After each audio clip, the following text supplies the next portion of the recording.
Shalom teman-teman, saya Setianingsi. Saya akan mempresentasikan eksposisi saya. Saya mengambil dalam Kisah Para Rasul 18 ayat 1 sampai 8. Di sini diberi judul perikop dalam Alkitab Misi Paulus di Korintus. Saya mengambil judul ini adalah Dia Menuntunku. Nah, ayat yang pertama. Kemudian Paulus meninggalkan Athena lalu pergi ke Korintus. Nah, pertama-tama kita harus tahu dulu latar belakang dari Paulus pergi ke Korintus. Nah, Paulus pergi ke Korintus ini setelah ia pergi untuk memberitakan Injil di Athena. Kita tahu bahwa di Athena adalah tempat di mana banyak orang di sana menyembah berhala, banyak patung-patung berhala di sana yang disembah. Nah, Paulus memberitakan Injil di sana. Ada yang percaya, ada juga yang tidak percaya. Akhirnya Paulus memutuskan untuk pergi ke Korintus untuk memberitakan Injil. Nah, Korintus adalah kota terbesar di Yunani dan kota perdagangan yang sangat padat waktu itu. Dan karena kepadatan ini, Paulus memiliki kerinduan untuk memanfaatkan sebuah momentum untuk menginjil. Karena di kota Korintus ini padat dengan perdagangan. Nah, di ayat yang kedua, di Korintus ia berjumpa dengan seorang Yahudi yang bernama Aquila yang berasal dari Pontus. Ia baru datang dari Italia dengan Priscilla istrinya. Karena Kaisar Claudius telah memerintahkan supaya orang Yahudi meninggalkan Roma, Paulus singgah di rumah mereka. Nah, Aquila dan Priscilla ini salah satu dari orang-orang Yahudi di sana yang diusir oleh Kaisar Claudius. Nah, ada kemungkinan orang-orang Yahudi dikeluarkan karena mereka melakukan kerusuhan antara mereka sendiri, yaitu antara orang Yahudi dengan orang-orang Kristen Yahudi. Nah, Claudius ini siapa? Claudius ini sendiri dikenal sebagai kaisar yang sangat anti praktek-praktek penyebaran agama. Nah, setiap orang dengan agama masing-masing tanpa adanya saling mempengaruhi, itu menurut Claudius dianggap sebagai syarat kedamaian dalam bermasyarakat. Ayat yang ketiga, dan mereka melakukan pekerjaan yang sama. Ia tinggal bersama-sama dengan mereka. Mereka bekerja sama-sama dengan mereka karena mereka sama-sama tukang kemah. Paulus dan Claudius dan Priscilla sama-sama bekerja sebagai tukang tenda. Nah, ini meskipun Paulus berhak dihidupi oleh gereja, namun dia tetap mengerjakan pekerjaannya sehari-hari untuk mendapatkan makanan. Paulus bekerja untuk memenuhi kebutuhan hidupnya. Ia adalah rasul besar, tapi apa? Dia memilih untuk bekerja bersama Aquila dan Priscilla. Karena menurut Paulus, Priscilla dan Aquila ini sangat pandai dalam hal-hal tentang Allah.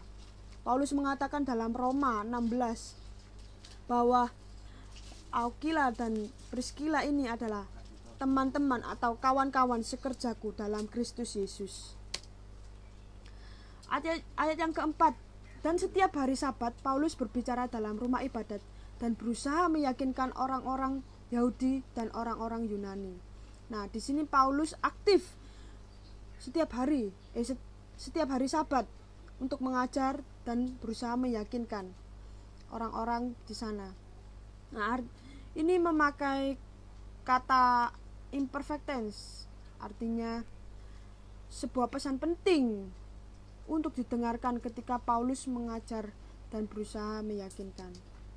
Ayat yang kelima, ketika Paulus dan Timotius datang di Makedonia, Paulus dengan sepenuhnya dapat memberitakan firman, di mana ia memberi kesaksian pada orang-orang Yahudi bahwa Yesus adalah Mesias.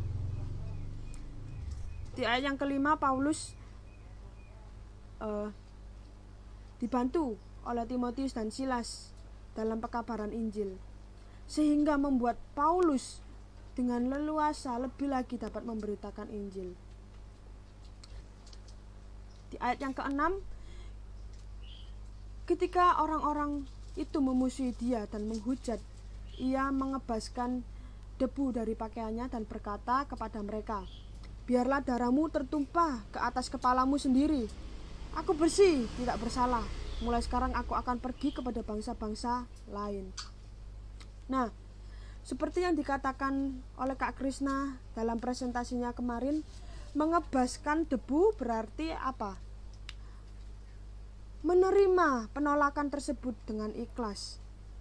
Nah, di sini Paulus dengan tegas mengebaskan debu, dan dia pun berkata dengan tepat bahwa kebinasaan orang Yahudi di Korintus yang menolak Injil yang dia beritakan adalah karena kekerasan hati mereka. Kebinasaan mereka bukan karena kelalaian Paulus. Nah, ayat yang ke-7. Maka keluarlah ia dari situ, lalu datang ke rumah seorang bernama Titius Justus yang beribadah kepada Allah, dan yang rumahnya berdampingan dengan rumah ibadat.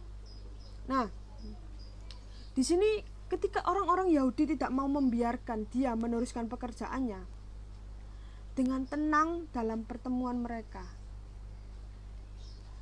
Titius Justus membuka pintunya untuk dia dan memberitahu bahwa pintu terbuka bagi Paulus untuk berkhotbah.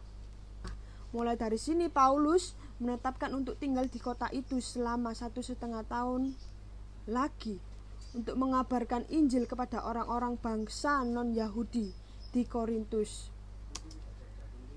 Nah, ayat ke-8, tetapi Krispus, kepala rumah ibadat itu menjadi percaya kepada Tuhan bersama-sama dengan seisi rumahnya.